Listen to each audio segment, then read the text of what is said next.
everyone. Thank you so much for being here today for the virtual opening reception of Anticuado. This is new work by Javier Arreguin Villegas. A lot of the work is from this year, which is really impressive. And it's telling a really beautiful story about his relationship to his family, to the people around him, to the world around him, and being a father. And I think looking at his pieces, I see like myself in them too, because they're just very vulnerable. So we have here, we have hosting Francisco Morales. He is the gallery director and a musician and composer, but he works at the Front Gallery, which is an amazing gallery in San Ysidro. And he's going to be hosting today. We're going to take you on a virtual tour of Art Steps, which is our like virtual gallery. We are also having an opening reception tonight at the gallery in public, which is really exciting because it's our first public event since, the quarantine. So you're all welcome to come tonight around 5 p.m. We'll be having snacks and there will be live music by Curtis Ray, which was curated by Javier to go with the vibe. So I think that's about it. So without further ado, I'll hand it over to Francisco and we can start with Astrid if you will like put us through to the art steps and maybe just do like an introduction, or we can do an introduction of Javier. Not sure how you guys want to do it, but Yeah. Thank you, Alana. Thank you, Dinah, and everyone from the Hill Street Country Club. Thank you to the um, people participating, viewers, artists, friends. Um, and well, thank you, Javier, for being here and for putting this show together. I am very excited and looking forward to discussing your work and this specific exhibition. But it would be a good idea if you could give us a brief description of what the show is about. What are you interested in this particular moment in these works? Yeah, yeah. Thank you, Francisco. And thank you for everyone being here for sure and giving some time to listen to me and listen to us as well to discuss this work. Appreciate the time. Um, yeah, I'm right now. I'm pretty much the exhibition is about um, kind of moving into a transformation in life with like me having a daughter and kind of stepping on that meaning for me. And you know how like your parents tell you like, oh, one day you're gonna learn when you're a parent. um I think that's kind of like I learned something now, and it's about gathering valuable things for me to share with my family and my loved ones. Is just collecting their stories and documenting their lives through my eyes, and the way I have the relationship with them and the things they share with me can be like, events, things. So I think that this show is more like a recollection of all these stories that I've, you know, shared with them, and also have the chance to listen to them telling me. Beautiful. So it's very intimate in a way, right? It's Yeah. about the essence of being a man, being a human, being a father. And what are those things that you learned? Can you mention one, something that you Yeah. learned becoming a father? Well, one, um, you're gonna wake up at 6:30, and no matter what you're feeling or like you're tired or not, like you have to be present for your child. Um, to breakfast, I think it's important to like right away, like having that like well-being, like for your body. Um, that was one thing. and the other one was how much time my partner spends in the nutrition of my baby. That's like the you know, but the breast pumping and like milk pumping, all of that's like very time consuming and it's impressive. I learned that too. So that whole perception of my um like manhood, whatever that means, is more towards like appreciation of those things. And because you see the process, and and the value of like the connection you share with the people inside your home or the family you choose. It doesn't have to be like always by blood. Mhm. Yep. Well, thank you. There you have um, a glimpse of what the show is about. So perhaps we can go and jump into the virtual tour. Thank you. I like the entrance, the little door that opens is really nice. This is the first piece of the virtual gallery that we put together, actually put together. Um, and that's just kind of like a portrait of this uh, person, uh, really like discovering how it looks with materials that he hasn't tried before. Um, it could you could say like, yeah, it's like a self-portrait type of thing. Um, but it's more of the way it looks, um, with how the material works, and how I work with the material. So it doesn't really have to be like a whole representation of me. It's just the way I give this technique life. And I think that would be the face if I was made of cardboard and fabric. And specifically, like at night, I choose the night drop, um, in the back and with stars, and those stars are stencils that I made and spray painted on top of the fabric. Um, I think what I was telling you the other day, the connectivity I have with my awareness, my body, my surroundings, it enhances when I'm at night. For some reason, maybe because I work a lot in places that there's not a lot of people that look like me, specifically like Encinitas and all these areas where I have to like be driving late at night, and that's like a party town at night. And like if I don't like, I'm aware of like my surroundings, I feel like I might not be in the right spot. That's how I feel. Um, but also like being present with the colors at night that like pops out of that, like the shine of just being um present, true to that spot, to that place that I'm at, and not leaving that kind of identity behind.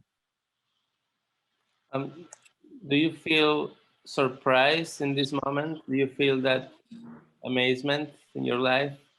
I mean, I'm sure, but uh, Yeah, definitely. Yeah.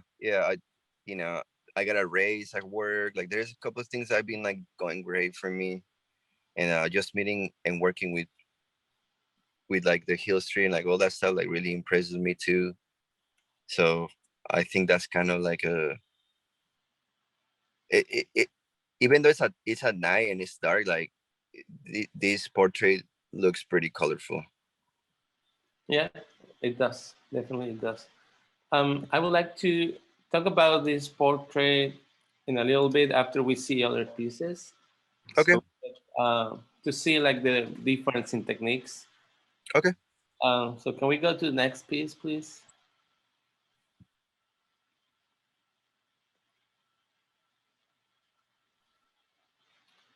Um, Okay, so you've been working with engravings, printmaking more than this other new technique, right? So how do you approach this? How do you start making prints?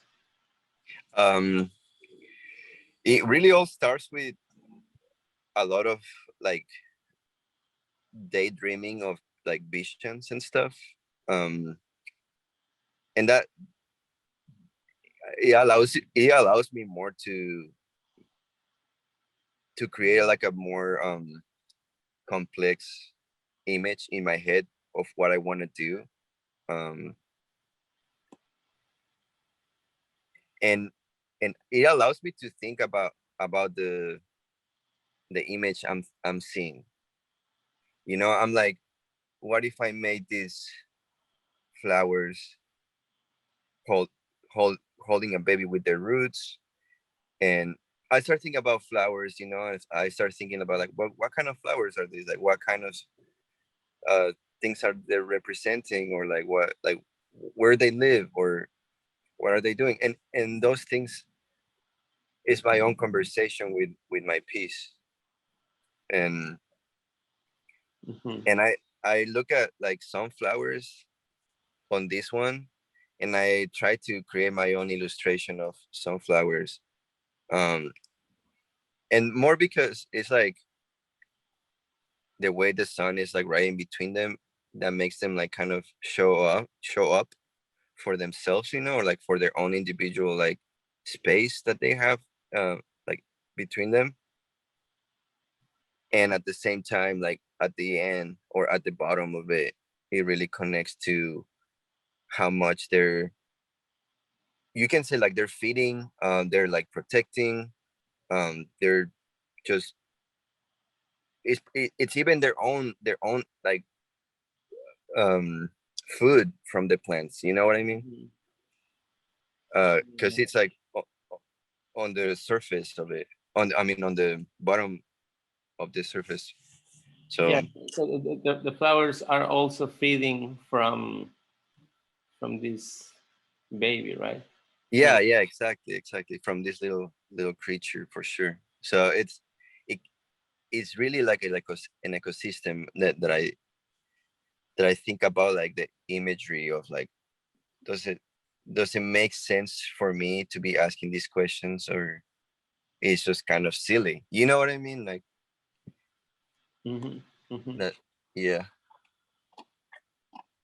Thank you. Mhm. Um, can we go to the next image, please?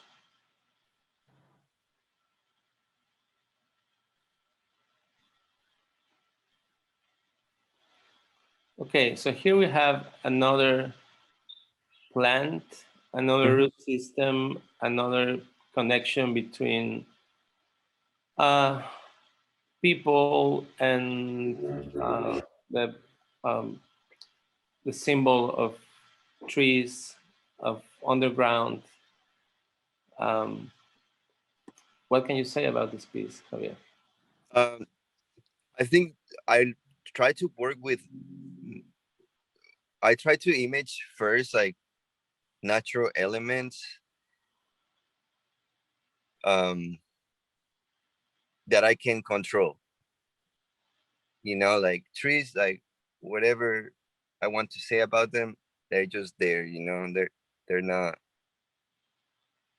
whatever our ideas of it is, they're just their own thing, and it's just part of the landscape, you know. And that's what I really put myself through those lenses of how much can I control this vision of like how much am I organically learning from it.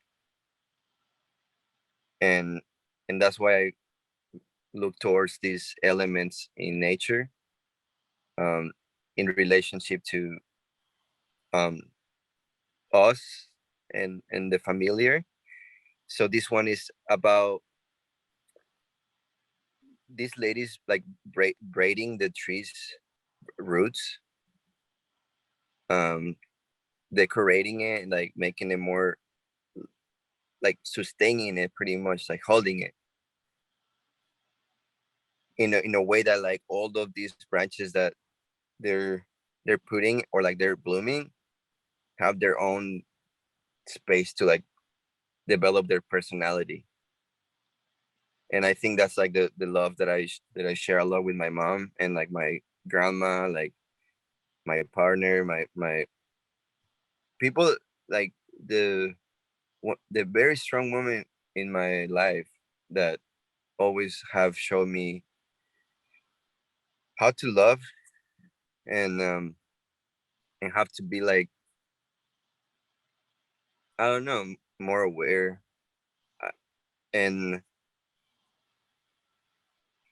that's why they're I try to make them like two biological like bodies of female, but it's hard to like, I don't know, you can see us however you want to, you know, but there are two women on the bottom for sure. Um, can you share a little bit about your mom and your grandma? Just tell us like where they from, what influence they had on you, and how you think about them. Yeah, first of all, like my mom, she always shows up for my passions. We're from Mexico, state of Mexico, small town, Ecatepec is called, and you know, small resources, very very simple life. Um, and my dad just worked a lot, and then my mom was just the one who always, you know, take us to school, do everything for us. But I want to share one memory specifically that it really softens my heart. Um, One time we didn't want to go to school, and my dad didn't want didn't like us not going to school. And we used to have these huge pieces of furniture that they have like big doors. And my mom really had the sympathy for us of like why we didn't want to go to school, because there were like hard times back then between them, whatever. So she'll make like a bed inside of those big doors of the furniture, and hide us there to sleep longer. So my dad, like after my dad wakes up, he'll go to he'll go to work, and like we can come out. And that to me is incredible because I didn't know what was happening. I just wanted to sleep longer, you know. And I think that's just kind of like where it stands, the softness for them. And my grandma always like being super cautious of our spirituality and being aware that we're always trying to be the best for ourselves, and constantly every conversation, that's kind of like her theme. And in the long run you appreciate to listen to her. And that's kind of what where my structure kind of comes from. Interesting. Yeah, I know. Thank you for sharing that story with us. Yeah, thank you. Um, um, can we go to the next image, please? Thank you.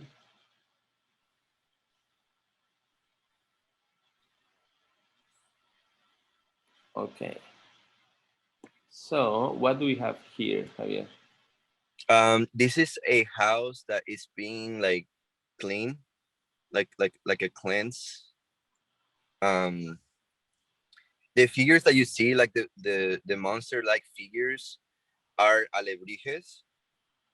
And the history of them is just uh spirits that the guy who created them with paper mache went to coma and saw these creatures in his trip to his coma, and just saw them like very scary looking animal mix things that guide them not to go through dead yet. So they put him back, and they put him back to life. So this is kind of like the same concept of where this big thing, like deep things inside of a household, is telling you to like, okay, like you gotta like clean some things out, or like kind of like go back to enjoying certain things, or like go back to not just staying in a monotonous type of way in life with your own household, like just like cleaning a house, you know, like if you let it like for so long pile up things, like not put your clothes away when they're clean, like but but you feel it, it's personal, you know, like you feel it, I feel it. I don't like to have my dishes there a lot, even though sometimes happens, you know, things like that, like Good it's just husband. yeah, it's like they're aware of like, you know, there needs to be clean and it's like this, but in a more personal relationship level where the two humans are transform, the two monsters are transforming into humans, into a more like familiar faces, you know, for recognition. Mhm. One question: how many copies do you usually do of these prints? For this show, I really want this to be original, and I'm not doing any um production of five or three, or no, it's just like one Just a original single, and single just copy. one. Mhm. Yes, and I know that's like against like the pre-making concept, you know, but I don't mind. Is this linoleum, or what technique are you using for the printmaking? All of these pieces that you see are gonna be wood cut, so they're made out of MDF wood, which is kind of like the softest wood for this type of jobs, but it's also like the cheap one too.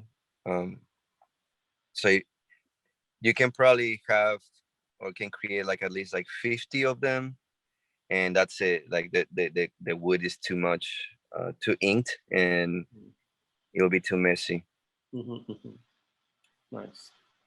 Well, thank you so much. Hmm. Um, can we go to the next image, please?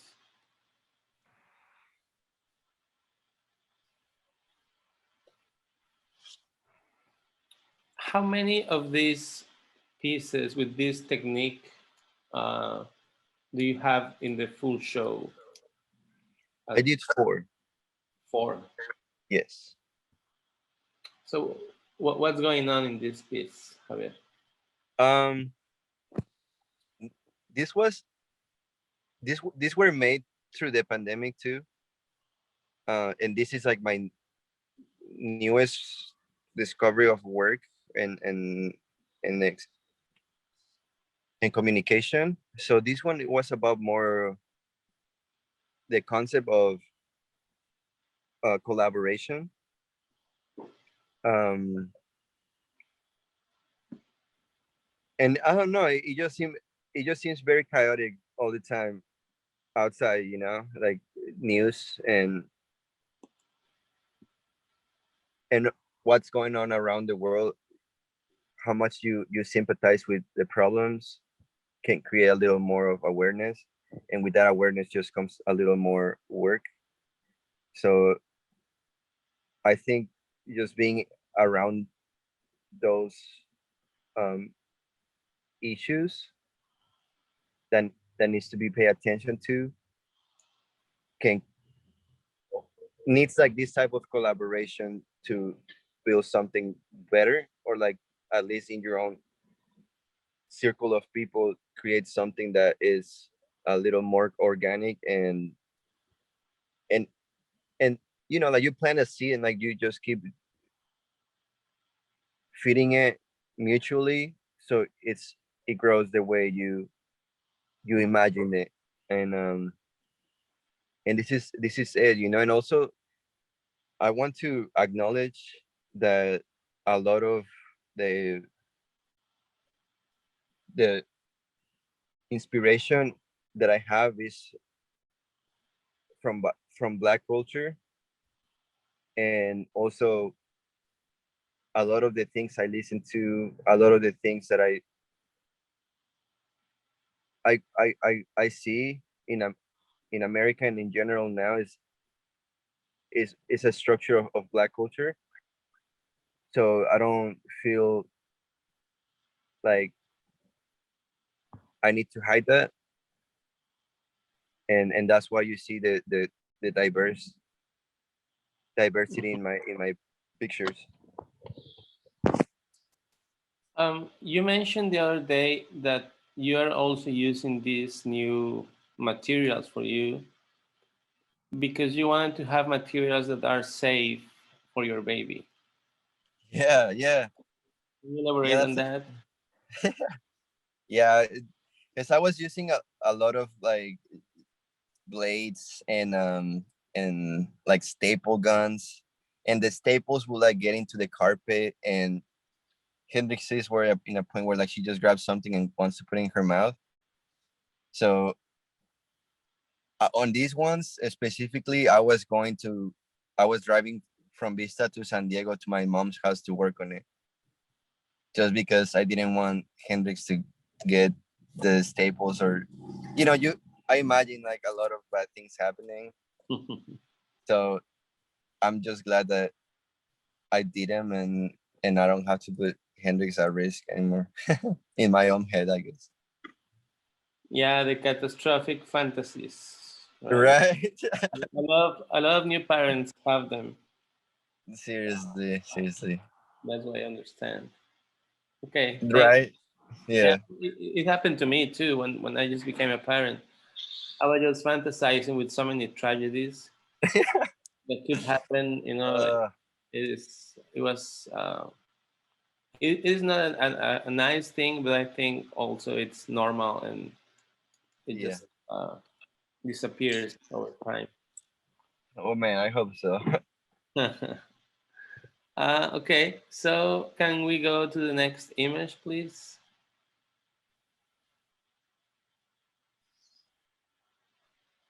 Thank you. Yeah.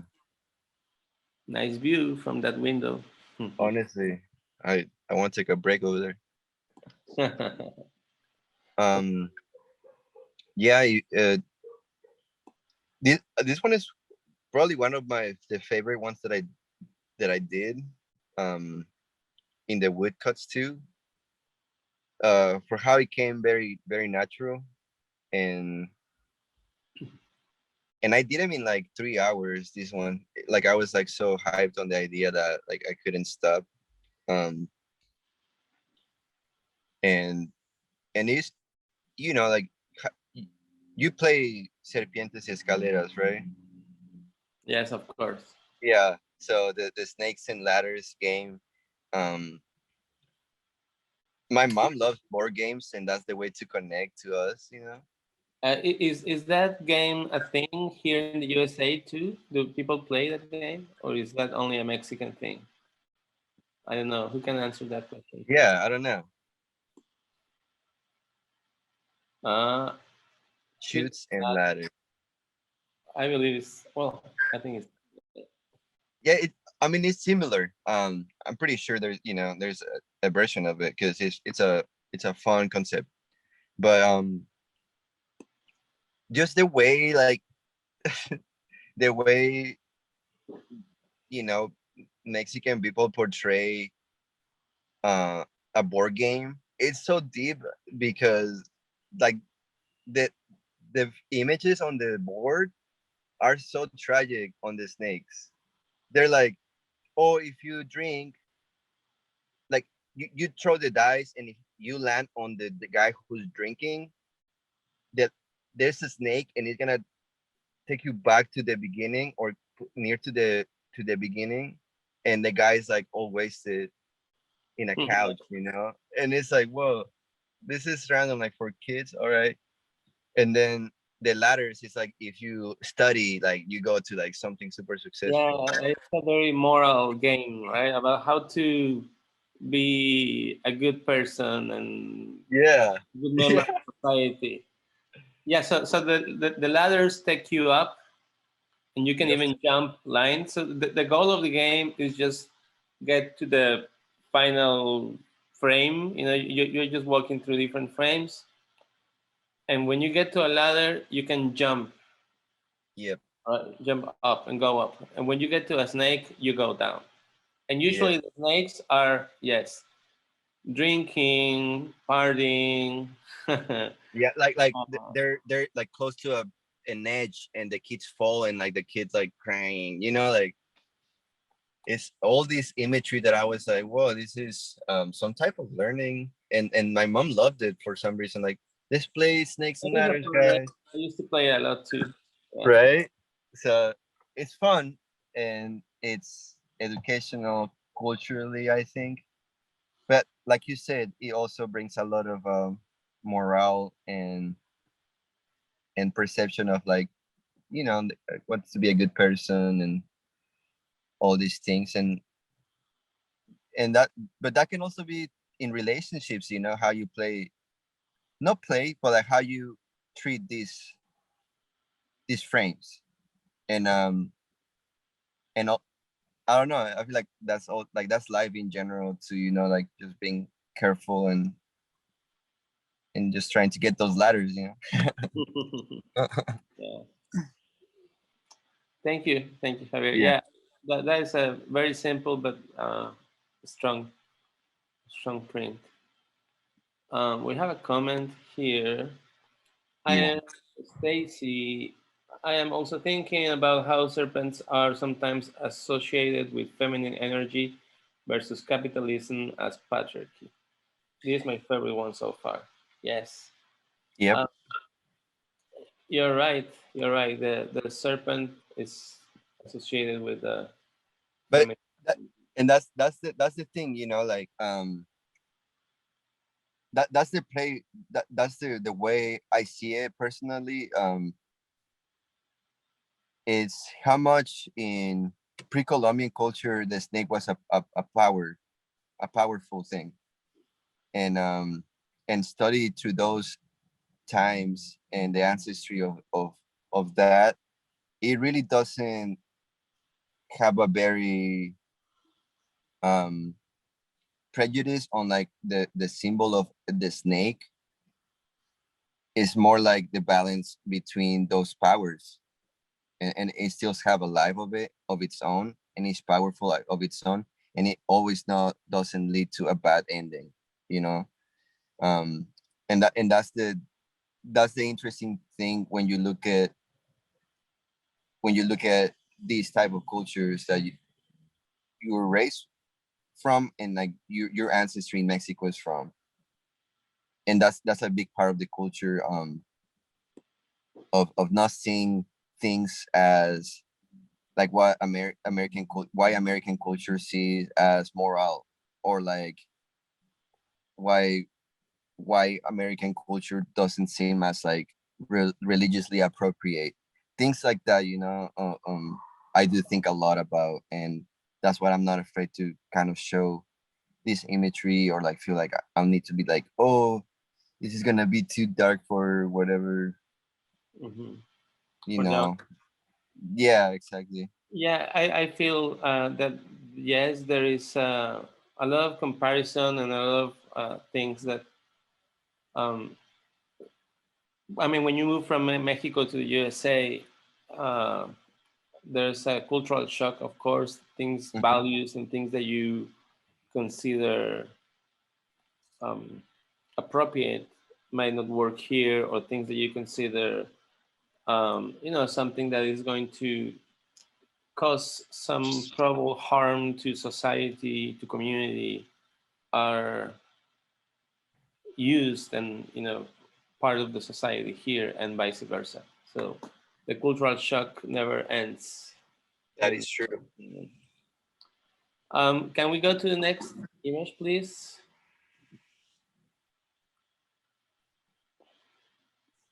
Beautiful, nice. This is larger than the other ones. This is larger than the other ones. Yeah, this one is 24 by 24. The snake one is actually like 6 by 10. It's very small. Mm-hmm, mm-hmm. Um, yeah, this one is a large piece, and I'm glad we jumped from that one to this one. Mm-hmm. Um, that's the like the visual story of my mom crossing the border. Mhm. If you see on the ladies on my mom's feet, she doesn't have a shoe on the one who that one that's racing. She lost her shoe um and in the middle of the desert, so she needed to grab a couple extra socks from my dad and the coyote guy. And she also, if you see next to the knee of that feet that's racing, it's a little liquid coming down. It's kind of hard to see, but I hope my mom doesn't mind sharing me this story. But um, she couldn't hold her bladder, and like she was super pregnant while like hiding in the bushes and stuff, and that to me was very impressive, and valuable lesson too. To hear this story again recently and making a piece about it, because I also combine it with my education, my personal education in America, with how they perceive like homeland security, mostly why this systematic racism stuff, how they perceive homeland security, or like how they perceive ICE is kind of like a very like guarding, and like it's like there to protect, and that's what angels do, in religion and Christianity and European like depictions of angels kind of are there to like something divine. And that's what I wanted to do, angels actually chasing over them and they don't wanting to go to them, and the only thing that was keeping them safe was the moon, the light of the moon. And so and I didn't want to take the place of the angels away, or like depict them like an evil entity, because obviously it's what they perceive, or what is perceived. So they still angels, yeah, whatever you want to see, but this couple doesn't want to be facing them. They want to be, they're not always there to protect. So they're kind of running away from that idea of like divine and like protection, and these things that they went through the border, and like border patrol and like all these things. So Yeah. that's it. And that little like shooting star is like their wish of coming here. Yeah, that's interesting. How when you think about someone who is protecting uh, another person, often that means causing harm to a third entity, a third person. That's true. I think that applies a lot with police, with the military forces, and of course with border patrol. Exactly. Yeah. Okay, thank you so much. We Mhm. have one more. How many more we have? Two Can we more. go to the next one?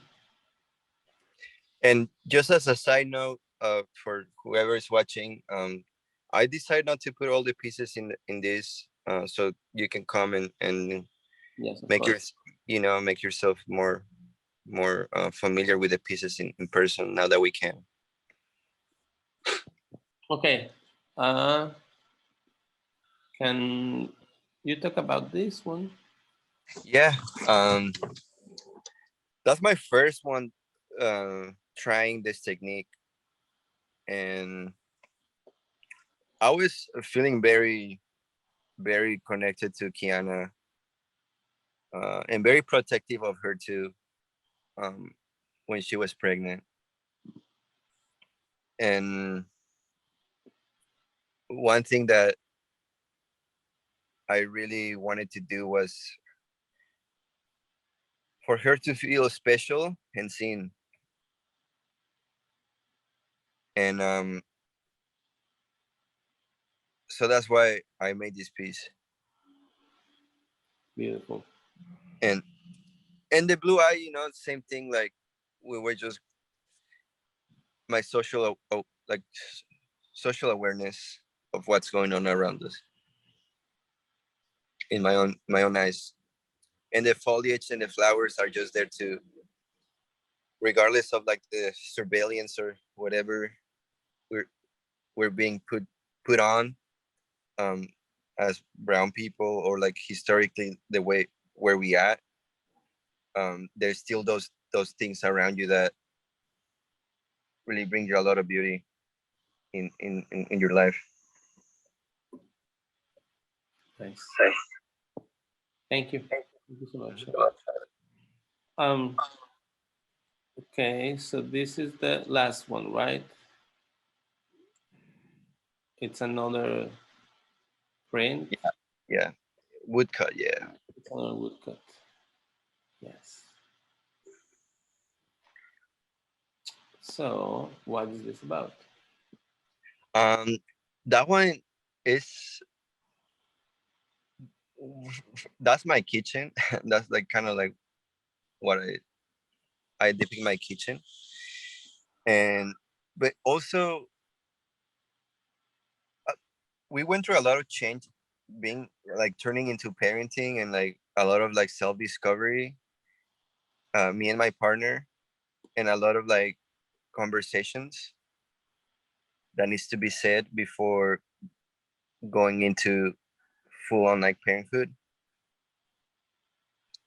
And we were just going through like very difficult experiences where a lot of the times the conversations that I was getting from her was very transformative for me, to hear and see her, and like being paying attention. And it almost felt like a lot of the way I perceive things was kind of being destroyed for for better for better things coming. And I guess that's just like understanding and paying attention of of these conversations.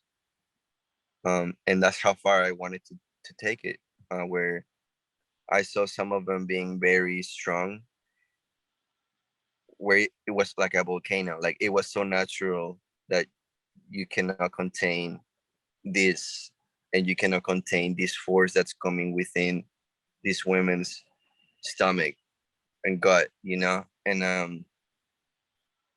and that's also with my big sister Alofa. Like she also, we you know big conversations, just things like that present in my life that I want to acknowledge, and I want to be just attentive. Yeah, so it is the transformation that you're talking about takes has different phases, different facets, and one of them, like this one, might not be easy, right? Might be, Hmm. there, as you say, there are so many difficult things that need to be said that you have to put on the table so there are clear and well-defined limits and responsibilities, and yes, parenting is not an easy thing. And I mean, the easy, perhaps the easiest thing to do is love your child, right? But all the things surrounding having a family are very hard, very difficult. Yeah. I mean, not in a bad way, but Yeah. it's not a piece of cake. It's the good work, Yeah, that's the learning part, right? The human Yeah. connections, human relationships. Yeah. Um, well, thank you so much, Javier. I hope that you have a great show later tonight. We have 5 minutes left. I don't know if anybody has any questions, comments, anything they would like to say to Javier about these pieces. Anybody who would like to comment something on the chat or just unmute and say something? I have something to say about, especially about that the last image. It's so emotional to look at it as like a woman that's been in that position. Like I could tell what it's going on without reading that little caption. And this is the first time I read the caption about it. And it was just like relatable, emotional. And but what's the best part is like how you used like your ability specifically to use symbolism is insane. Like the magma, and then it's talking about like new soil and fertilizing soil and like destroy, like that's amazing. It's just really like nice to see, refreshing to see that perspective from like someone that is male presenting, you know. Yeah. Thank you, then. Yeah, yes, I agree. I agree. All the images are pretty strong, simple, direct. I love how natural this exhibition is. I mean, it's a man who is becoming a father, learning, who has family ancestry uh, in the kitchen. Right. It's just like straightforward a man's life. Uh, Yeah. how old are you, Javier? I'm 26. Good, Yeah. nice age. Yeah. Feels pretty good. Yeah, Awesome. that's a great age. Anyone else has another question, another comment they would like to share with us? Do you want to say something about tonight's opening? Like Dinah or Delana, what time are you going to be there? Delana, go ahead. Okay, I'll go. I'm excited for tonight. I'm really excited for live music in the space. But if you guys are interested, we'd love to see you there. Tell a friend. If you can support, repost. We're going to be starting around 5 p.m. and it should go, you know, until 9. And we'll have light refreshments. We'll have live music by Curtis Ray, um, who was handpicked by Javier for this exhibition.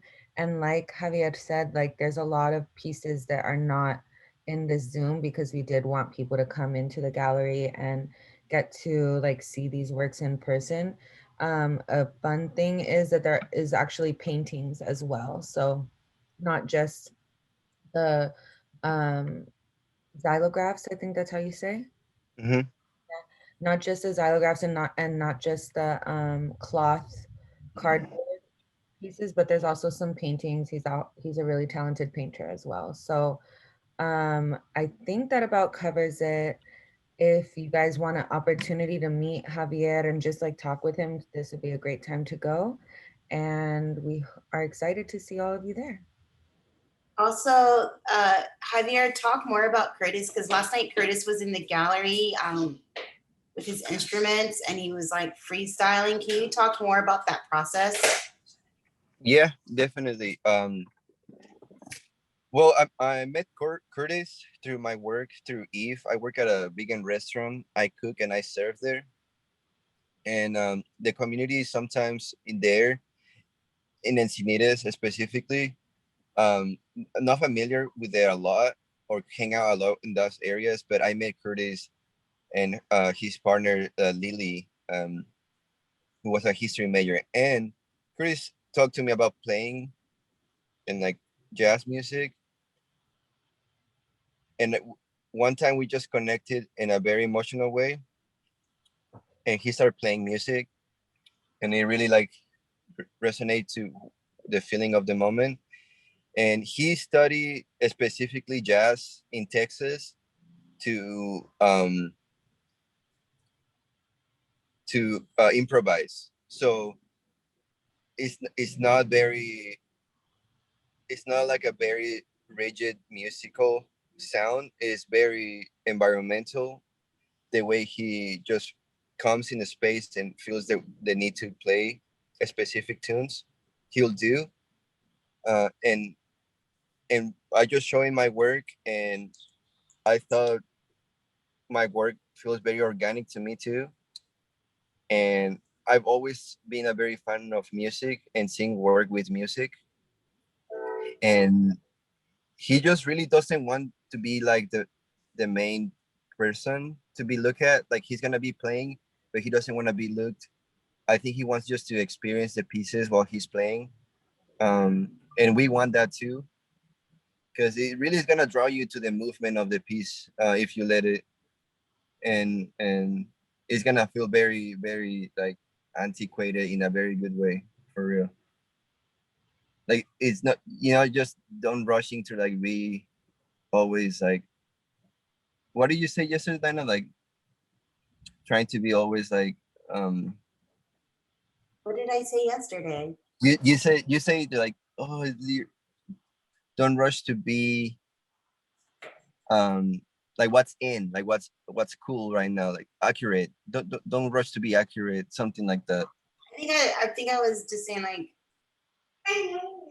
Yeah, so I think that it's just the organic feeling that with these two musical, how much the pieces breathe with this, with his music, it's gonna really, it really warms my heart, and I really hope that does the same thing to you when you see this. Exciting. Awesome. and Francisco, talk about the show that's coming up at the front. Yay. Oh yeah. Very quickly. So we're opening this new show in July 1st, which is this upcoming Thursday, from 6 to 8 p.m. Yes, in-person opening of this exhibition, and we will sing in the tall grass again. Post-colonial futurities at the end of gender, curated by Alan Luna and Julie Chu. Young curators from different parts of the USA. Julie is from Texas, living in San Diego now. Alan is from San Diego, living in LA now. And they put together this beautiful show about the limits of gender, seen from a post-colonial fantasy. So they are showing pieces that show us an ideal post-colonial world and how we can disengage our minds from this gender mentality. So we have amazing artists. You can see the poster there, and it's a very exciting exhibition. I look forward to seeing you there, and we're going to be having some other parallel activities as well. If you can make it that day, we start in July. We are going to be open from Tuesday through Saturday. So that's another interesting thing. We have more days now for you to see the exhibition in case you can make it. But if you can make it, please join us. Thank you so Thank you. much. Thank you. Well, I guess it's time for us to close and get on with our weekend. I know that it's a busy art weekend. There's a lot going on, but please find some time for the Hill Street Country Club. The show is up for 2 full months.